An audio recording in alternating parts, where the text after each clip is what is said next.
ಕುಮಟಾ ಹಿರೇಗುತ್ತಿಯ ಯಶೋಧಾವನದ ಶ್ರೀನಾಡ ವೆಂಕಟೇಶ್ವರನ ಸನ್ನಿಧಾನದಲ್ಲಿ ಶ್ರದ್ಧಾಭಕ್ತಿಯ ನಡುವೆ ಸಹಸ್ರಾರು ಭಕ್ತರ ಸಂಗಮದೊಂದಿಗೆ ಜರುಗಿದ ಗೋವಿಂದೋತ್ಸವ ವಿಜೃಂಭಣೆಗೆ ಸಾಕ್ಷಿಯಾಯಿತು.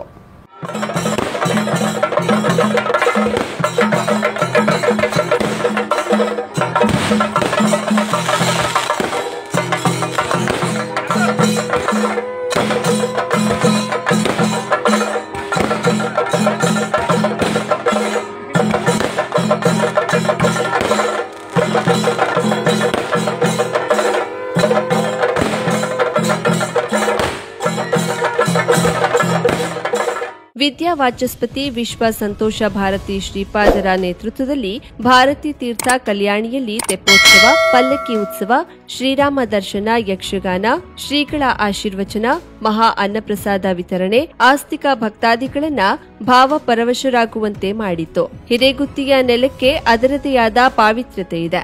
ಇಲ್ಲಿ ಬರುವ ಭಕ್ತರೆಲ್ಲರೂ ಶ್ರದ್ಧಾಭಕ್ತಿ ಪೂರ್ವಕವಾಗಿ ಶ್ರೀನಾಡ ವೆಂಕಟೇಶ್ವರನನ್ನ ನೆನೆದು ನಿಮ್ಮ ಇಷ್ಟಾರ್ಥಗಳನ್ನ ಈಡೇರಿಸಿಕೊಳ್ಳಿ. ಭಗವಂತನ ಕೃಪೆ ಮತ್ತು ಆಶೀರ್ವಾದವಿಲ್ಲದೆ ಒಂದು ಹುಲುಕಡ್ಡಿಯೂ ಈ ಜಗದಲ್ಲಿ ಅಲ್ಲಾಡಲು ಸಾಧ್ಯವಿಲ್ಲ. ಈ ಕ್ಷೇತ್ರವನ್ನ ನಂಬಿ ಬಂದ ಆಸ್ತಿಕ ಭಕ್ತಾದಿಗಳನ್ನ ಶ್ರೀನಾಡ ವೆಂಕಟೇಶ್ವರ ಕೈ ಹಿಡಿದು ಕಾಪಾಡ್ತಾನೆ ಎನ್ನುವ ವಿಶ್ವ ಸಂತೋಷ ಭಾರತಿ ಶ್ರೀಪಾದರ ನುಡಿಗಳು ಭಕ್ತರನ್ನ ಪುಳಕಿತಗೊಳಿಸಿದವು.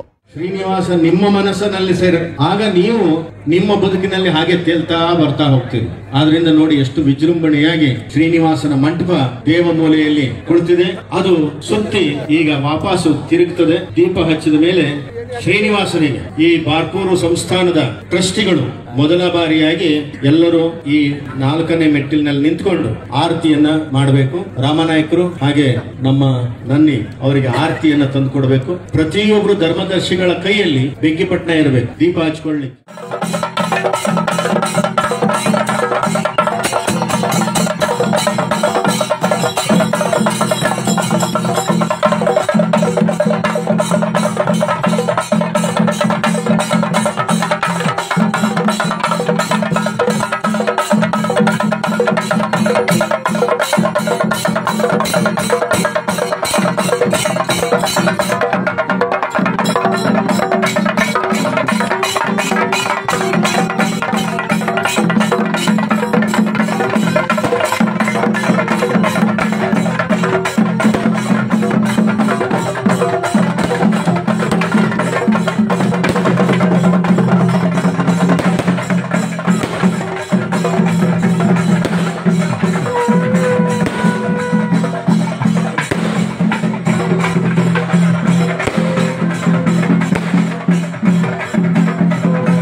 ಭೂಮಿದಾನ ಮಾಡಿ ದೇಗುಲ ನಿರ್ಮಾಣಕ್ಕೆ ಸಂಪೂರ್ಣ ಆರ್ಥಿಕ ನೆರವನ್ನ ನೀಡಿದ ಶಾಂತಾ ನಾಯಕ್ ಮತ್ತು ಯಶೋಧಾ ನಾಯಕ್ ದಂಪತಿ, ಬಾರ್ಕೂರ್ ಸಂಸ್ಥಾನ ಉತ್ತರ ಕನ್ನಡ ಘಟಕದ ಕಾರ್ಯಾಧ್ಯಕ್ಷ ಡಿಎನ್ ನಾಯಕ್, ಆನಂದು ಕವರಿ, ವಾಸ್ತುಶಿಲ್ಪಿ ರಾಮನಾಯಕ್ ಮತ್ತು ಬಾರ್ಕೂರ್ ಸಂಸ್ಥಾನ ಉತ್ತರ ಕನ್ನಡ ಘಟಕದ ಪದಾಧಿಕಾರಿಗಳು, ನಾಡವ ಸಮುದಾಯದ ಹಲವು ಯುವಕರು, ತಾಯಂದಿರು, ಸಹೋದರಿಯರು, ಹಿರಿಯರು, ವಿವಿಧ ಸಮುದಾಯದ ನಾಗರಿಕರು ಈ ಶ್ರದ್ಧಾಭಕ್ತಿ ಪೂರ್ವಕ ಕಾರ್ಯಕ್ರಮದಲ್ಲಿ ಪಾಲ್ಗೊಂಡು ಧನ್ಯತೆ ಸಮರ್ಪಿಸಿದ್ರು. ಕಾರವಾರ ಅಂಕೋಲಾ ಕ್ಷೇತ್ರದ ಶಾಸಕ ಸತೀಶ್ ಸೈಲ್, ಮಾಜಿ ಶಾಸಕಿ ರೂಪಾಲಿ ನಾಯ್ಕ್ ಸೇರಿದಂತೆ ಜನಪ್ರತಿನಿಧಿಗಳು, ಅಧಿಕಾರಿಗಳು ಆಗಮಿಸಿದ್ದರು. ನಮ್ಮ ಪೂರ್ವಜನ್ಮದ ಪುಣ್ಯದ ಫಲವೋ ಎನ್ನುವಂತೆ ದೈವಿ ಸಂಕಲ್ಪದಂತೆ ದೇಗುಲಕ್ಕೆ ಸ್ಥಳದಾನವನ್ನ ಮಾಡಿದ್ದೇವೆ. ಅಂತೆಯೇ ದೇಗುಲವನ್ನ ಕಟ್ಟಿಕೊಡಬೇಕೆನ್ನುವ ಆಲೋಚನೆ ಬಂದು ಅದನ್ನ ಮಾಡಿಕೊಡುತ್ತಿದ್ದೇನೆ.